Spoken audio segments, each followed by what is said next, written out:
and welcome back and welcome to the living room. When I did wall paneling last year in this living room, there was something missing and something that was making it look a little unfinished. Something I've noticed, if you want to make a new build or a room that doesn't have any character, if you want to make that look a bit more expensive or traditional or more cottagey, if you like that style, it's all in the detail. So lovely skirting boards, maybe paneling if you're into it.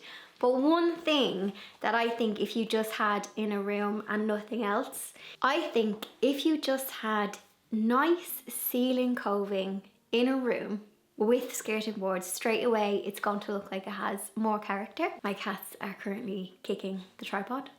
So my living room was your typical, I'm going to say new build. My house is not a new build. It was built in 1999, but it wasn't built with lovely ceiling roses and character and things like that. And I know some old houses, they may have been renovated to be very modern and maybe you're living in something like that, but you want to add in more of the kind of traditional style. Actually, when I watched Bridgerton, obviously that decor is very like 1800s, 1900s, but I think it's timeless in terms of their wall paneling and the detail when it comes to, you know, coving and things like that. And I think that is something, even if you just had a plain color in your room, if you had those details, I think if you like that style of decor, it's all, I think, in the detail. So today I am going to, I've straight away think I ordered too little of what I need. I have, oh sorry for shaking the camera. I have coving packs. These are not the plaster ones. I went for the polystyrene ones because they're in my budget, but also, and this is, I'm doing it as a one-man job. I don't have helpers, so it means that this is going to adhere better to the ceiling and hopefully not fall off. But I don't mind if a polystyrene one falls off. It will do less damage than if I do a clay one wrong and that falls and smashes. So that was my thinking. So I'm gonna make a cup of tea, gather my supplies, and I'm gonna make a start. If I run out of product halfway through, that's grand. I'll just have to go to the shop. This is the paneling pack, sorry, the coving pack, the ceiling detail that I'm going to be using. So I went for kind of like a traditional style, but not too thick because I do have wall paneling already on the wall. So I didn't want it to be too thick in case it touched off the top panel. Something I should have taken into consideration when I originally did the paneling. I also have just adhesives as well. Now in here, I did buy the corners, but hang on, the cats were in the bag. The cats were, oh, but hang on. So these are pre-cut corners, which is supposed to make for like a neater finish, but to be honest, I definitely could have just cut these with, you know, a nice fine saw, but I have them and I can use them as a guide to cut, like if I do need, I think I ordered 3 packets of them. I think that's enough for this room. I may need to do an exterior cut for around the fireplace, but you can get the pre-cut corners that match the coving. So just if you are completely new to DIY and you're nervous about doing a cut, you can get the corners. So this is what I got. This is from B&Q and it wasn't as expensive compared to if you were to get the, what material is it? The clay. I'm calling it clay. It's plaster. Plaster. You can get this in plaster as well. To add even more detail to the room, I ordered a ceiling rose. This one is from B&Q as well. However, you may notice that it's opened and on further inspection, you can see some scratches. That is because Miss Bjog, where is she? There she is. It was my fault, to be honest. I left it in her company. I just assumed she would behave herself. However, she decides that she loves the feeling of polystyrene and wanted to scratch it. So I'm going to, I reckon I can just fill it with a bit of decorator's caulk.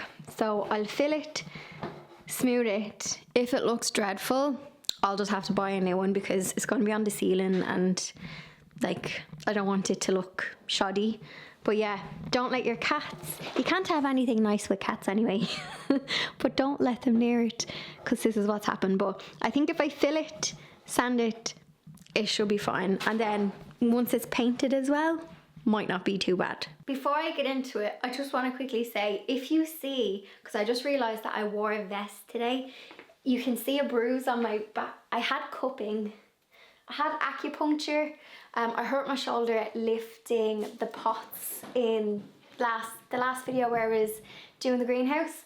My acupuncture lady, shout out to Sandra, she did cupping on my back with acupuncture, and my shoulder actually feels fine now. It worked, but I'm left with these, it looks like an alien gave me a hickey. I'm left with these circular bruises. Hang on. I'm left with these round dots on my back. So I wasn't in a fight. Just in case you see them and you're like, what's on your shoulder? They are cupping bruises. You can probably see one under my vest there. They're from, I don't know if any of you have ever had cupping. I've had it done on my lower back and I didn't bruise, but I'd say because your shoulder, the skin is a bit more, I don't know, like chubby. So yeah, I wasn't scrapping and I wasn't off with aliens, getting alien hickeys. But yeah, random off topic. Let me know if you've ever had cupping before. It works for me. And I get acupuncture as well to help with anxiety. And yeah, if I have any like pains or anything. So yeah, I'm procrastinating, I'm waffling. You know when I'm waffling, it's because I'm procrastinating. I'm gonna start in a corner, inconspicuous, and yeah, hopefully I'll do this quick enough. Throughout the course of this video, you will see me get up and down the ladder many times. You will also see my dungarees halfway up my bum. I apologise about that. I do suffer from hungry bum syndrome. And I'm also going to share the mistakes that I have made along this DIY journey so you do not have to make them yourself. First mistake, although it's only a little mistake, was not reading the instructions that came with the panel kit. It actually gave some good tips about measuring around the wall so that you will stay level. I won't lie to you, I eyeballed this. Now I did check because obviously when I did the paneling, I made sure that was measured out and I penciled and I marked the wall. It's a video from last year if you want to check that out. So I did roughly check that it was a consistent distance between the paneling and the ceiling, but I didn't mark it out with pencil. So that is a little tip that was on the instructions. It says if you want to do a pencil line going around the room just to keep you on the straight and narrow.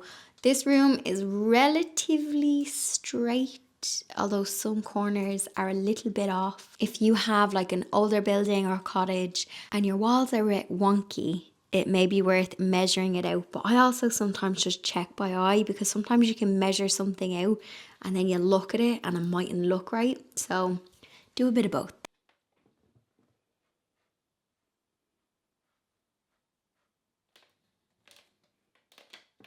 So it's been not that long since I moved the sofa away, but the kittens, or should I say cats now at this stage, have found all of the toys that they were looking for. I'm wondering where they went to. So you're welcome, Bada Bjug. Just to save you wasting adhesive, you only need to put the adhesive on this kind of dotty bit here, top and bottom, because this doesn't touch the wall, if that makes sense. Tiny bit here does. So you only need your adhesive here and here, which is what I learned the hard way. And when you press it into the wall, if any adhesive bleeds out, wipe it off as quick as you can, because if that dries, it can dry, like when you go to paint the wall, you can get this muddy patch. And yeah, so wipe off as much adhesive as you can. While this DIY job with popping up the coving might seem easy, and in theory it is, it was easier compared to putting the paneling on the wall. However, I think it's because when you're working with the ceiling, you get fatigued quicker, or at least I did, because your arms are constantly up in the air and you're constantly up and down the ladder. Whereas I feel like with the wall paneling, when I did that last year, I don't remember being as fatigued as I was. A little tip. When you're doing wall paneling, you have internal corners and you have external corners. If you are brand new to DIY and you want to do this project, but you're not too experienced when it comes to cutting angles and things like that, I highly recommend making sure that they have the internal and external corners if you need them in stock when you go to purchase, because you will see later on in this video that I did go back to B&Q looking for something and they didn't have it in stock. So that was another mistake I made, was not actually checking does what I need come. When it comes to cutting the coving, because this is like a kind of polystyrene material, it is super lightweight and it is really easy to cut. You can cut it with a handsaw. It does say when cutting it to just cut in one direction, like don't go back and forth, but you can use some sandpaper to smooth out any rough edges. Now you will see that I am butting the ends together. However, if you want a nicer, less obvious join in the wall, if you cut these at a diagonal like angle, 45 degree, and position them together at an angle, you will get a less noticeable join compared to when you butt them together. Like, you're going to be using filler and caulk to disguise all of that, but just a little tip for if you go to do this job yourself, put them at an angle when you are joining them together. It's a little bit like sewing. When you're sewing, if you're doing bias binding and you're sewing pieces together and you have that nice angle. I don't know if it makes sense what I'm trying to do, but I'm sure there's way more advanced how to stick up coving videos on YouTube that will give you much better tips. So when it comes to making a job look less DIY and more professional, the pros will even say caulk and paint makes a carpenter what he ain't. And do your best and caulk the rest. My woodwork teacher would probably disapprove by that, but caulk and filler will hide a load of mistakes. And it's also going to polish off your project and make it look smart. So I've just caulked because I wanted to see if it was not going to look so cheap when I finished. So I don't know if you can see this corner, that bit of, oh, sorry, because everything is so white in this room, the white balances a bit. So yeah, that's the corner. One that's caulked, and then you can see the difference here. So here is one that is not caulked, so I'm going to just caulk it. Oh, sorry about the camera. Yes, so I'm going to fill that in. So that is the difference. So I filled this side and you can see that that looks, dare I say it, a bit less DIY and more professional compared to the other side. So the magic of a bit of caulk. I am just working my way around the room, and I have to say the pre-cut internal corners are really, really handy. Now, your wall might not be perfectly angled, which most walls probably won't, but they'll be close enough. So you can just use your filler. And just something I've noticed with the filler, I have to go over the filler again. It's almost like the first layer of filler on the cracks in the corner gets in the joint, and then when I stick on a second layer of filler, it smooths over that harsh line. So just a little tip if you have kind of harsh lines. Another tip I want to give you is, I said earlier in the video about adhesive glue drying into a wall. So if you have done a wall paneling project, or you have stuck something to the wall and you've noticed maybe you've wiped away the adhesive but you didn't get it all off, and when you go to paint the wall, you're left with this like muddy bleed through almost. Well, I had that in some areas on the wall with my wall paneling, and I used some Zinsser bin. So the adhesive I used, I think, was like a solvent base. So I was going to use, you can get water based ones, so you could use the Zinsser 123 primer, but I used the bin because that will cover solvent stains and it'll also stop any like wood not bleed through. So with a brush, I painted over any of those adhesive marks, and then I painted over the wall with the colour of this room is Crown, and it is Antique Cream, and I've done it in the vinyl matte finish. So I've gone for a matte finish in the living room just because the walls they're not as high traffic as the hallway or the kitchen. Generally matte paint I find can get a bit dirty quicker, but because it's a living room I don't mind, and it also gives me that kind of older vintagey feel, if that makes sense.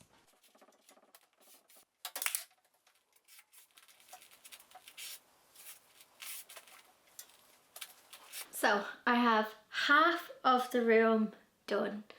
I am not feeling it today. Normally I'm like, yeah, get a job done, do it, not feeling it. So I'm after doing this side.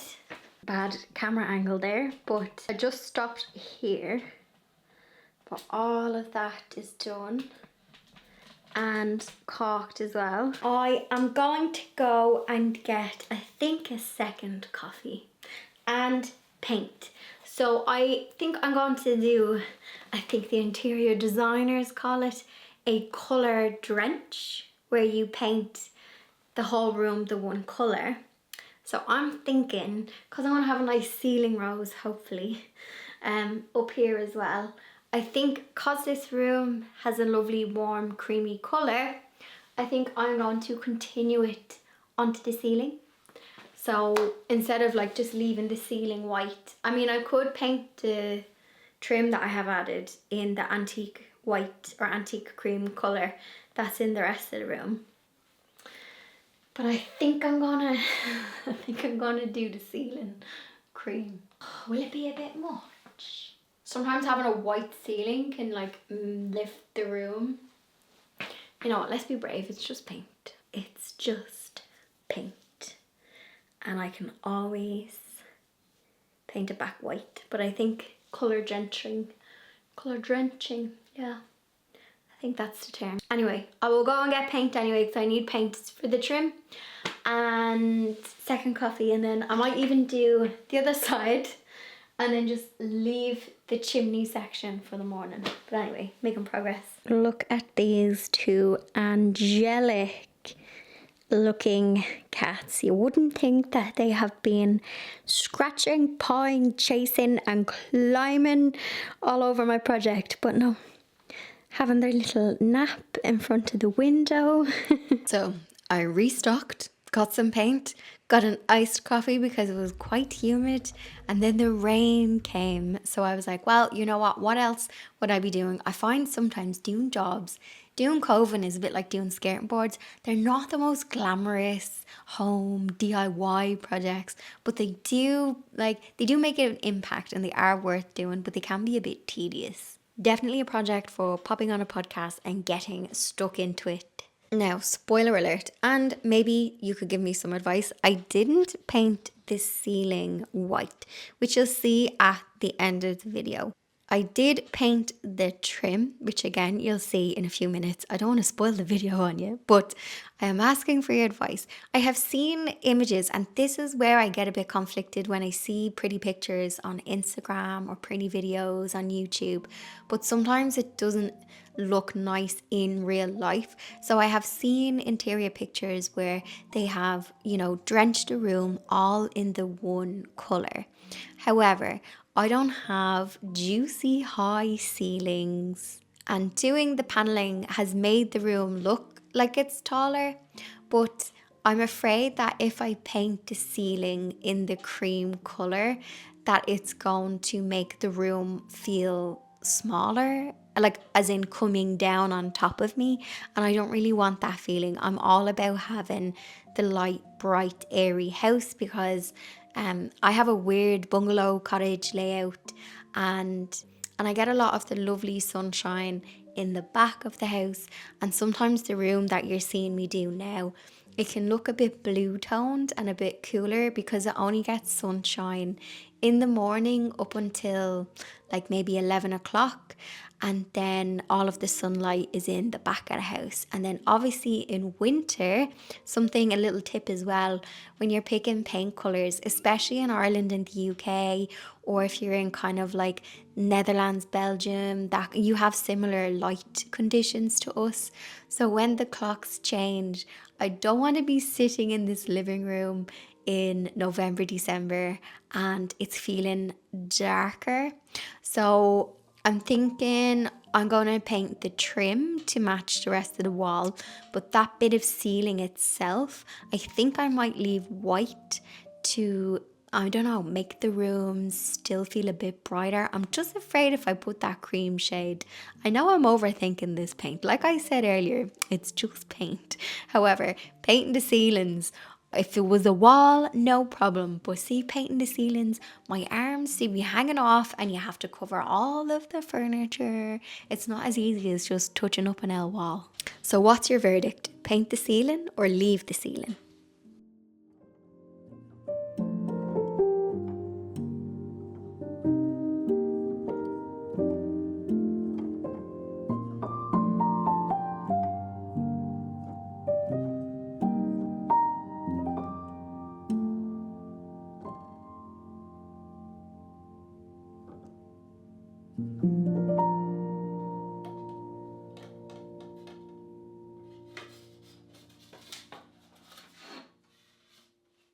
So my brain is not working. I've cut these at the wrong angle. I've cut these as if they're pieces of wood going on paneling flat, but obviously the angle is different because they're sitting, I'm left with this V, if that makes sense, because these two pits go up against the wall, but there's a curve. Ah, my brain. I'm gonna go on to the B&Q website and see have they got external corners, because I'm gonna be a piece short anyway, and it means I can just finish off the two pieces and just leave the fireplace to last. Like that corner makes sense, but when I put it up on the wall, they're like this, and I'm left with this V gap. Does that make sense? So obviously it's a different angle. My brain isn't working. I'm not even going to try today. So I'm just going to finish off what I can. Okay, I have caulked and done that bit there. And I have caulked and done that bit there. So the whole room is done and caulked, except, hang on, I'm tripping over everything. This room is an absolute mess. Hello, Miss Bjug. And I'm going to go to B&Q, see if they have the external pieces, or else I'm going to have to go down a YouTube rabbit hole on what is the correct angle to cut the external corners for the Coving, and then see if I can cut it on the miter saw. I don't particularly want to figure that out, but it does straight away when I stand back.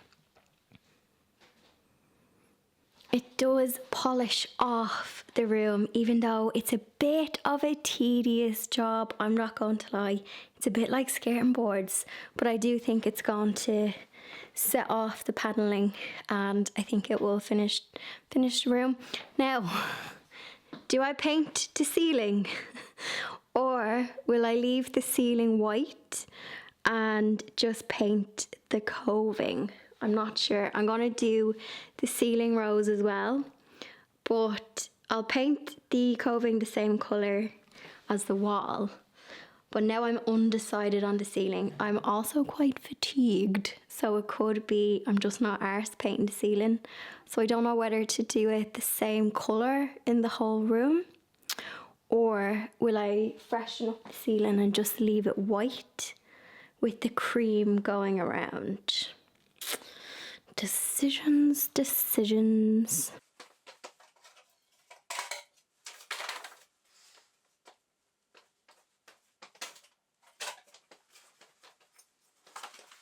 So I did a bit of bartering. My brother needed a lend of my skill saw, and when he returned it, I said, hey, can you help me put up this ceiling rose? By help, I mean, can you unwire my light fitting so that I can stick the ceiling rose on and then rewire the light fitting. Thankfully, he obliged me because you know me, electrics and plumbing, I don't really like dealing with them. And I managed to get the ceiling rose up on the ceiling, so that's another thing ticked off my list. Okay, come with me to procrastinate. Now this is a good DIY tip and it's something that I should take my own advice more often. But when a project is making you a bit fatigued and you don't have the head and you're making mistakes, so by me cutting the wrong angle for my piece, I feel like you do more damage if you try and persevere and work through it. So let's do some healthy procrastination. So I did go over to B&Q to see if they had the external corner. It was a Sunday morning. I asked 3 different staff members. I don't think the thing I'm looking for actually exists. It's not on their website. I rummaged through all of the pieces. I couldn't find it. So I am going to have to figure out how to make this external corner. I'm sure a few minutes on YouTube and my miter saw, I will have it figured out. However, I did not want to go home to finish this project, so I was in Liffey Valley and I was getting a coffee and I copped that there was a Yisk shop and I've never actually been in one. I do love a rummage around an old interior shop and I feel like it's not something I've done or I do in a good while. Now, I'm not going to lie, I wasn't overly impressed with some of the stuff in Yisk, more so their pieces of furniture. However, there was a few nice trinkety bits and I did get a little nail brush and I think I spent about 20 quid in here. But I just thought I'd get a bit of footage because if you're like me and you haven't been into one of these shops, here is some of the bits that they had in stock. And here's a 20-second bee update because I also had to go check on my bees the same day. The test frame of eggs that I popped into the hive, if you saw the video where I was saying that I lost a queen, well, I now have a queen. There was a virgin queen in the hive. They didn't draw any queen cells. However, that queen, she ain't no virgin because there is now eggs being laid and all is restored in that hive. And here is where I am at the minute. Ceiling roses up. This needs to just be caulked around the edge. And I'm gonna have to paint this ceiling either way because the ceiling rose is gonna have to blend and match and be the same colour with the ceiling. So question is, do I do a fresh lick of white or do I do the whole thing cream? See the way the lighting is a bit dull today? So do I do the whole room? I have painted the trim, but as you can see, I'm going to show you a mistake here. You can see that that join is absolutely ugly. So had I done a diagonal, it might not be as noticeable.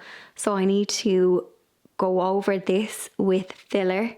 But all of the other ones are okay. Like this join in the corner is fine. Then I have done 1 coat of paint on this. You'll see that the colour is slightly off because this is the 2 coats of the wall paint and this side of the room has only had 1 coat because my arms are falling off me going up and down. Oh, there's a sleepy cat. Hello. Hi, Bunny. You having a little sleep? You looked a bit sad there. Probably because I disturbed you. So that is where I am. I also didn't mention it, but see those side pieces? So you need to, I need to, when I do the fireplace, I have to obviously remove the strip of wallpaper where the this piece of trim is going to go. So I'll have to mark that out with a pencil and then score it with a blade and a ruler and then just lift off the piece of wallpaper, make sure the wall is clean. So I think that's why I've been putting off to finishing it, because I know I have to remove that bit of wallpaper and I have to do it precision because I don't want it to be, oh hang on, that noise. Bjug being a little brat on the laptop. Come on, Bjug. I don't get a minute with these pair. Once I touch up all these snaggy bits and finish the job, like I do think having the detail here with this, like that's obviously just straight kind of line. I do think it gives it a bit more character or something, and it definitely finishes off the kind of the wall paneling project. And yes, the ceiling rose is lovely, but I need to paint it to make it look less fake and plastic. And I also need to get smaller light bulbs, but you know, perfection doesn't live here. These take these little screw in candle-y things, but as you can see, they're too big. I need to get more petite ones. But see what I mean? It's all in the details. It's all in the details. I'm going to leave it there because I had some other non-YouTube work this week, so I couldn't give this video 100%. Please do subscribe if it's your first time here. I will keep you updated. And for my regular viewers, cheeky thumbs up. I'll see you in the next video.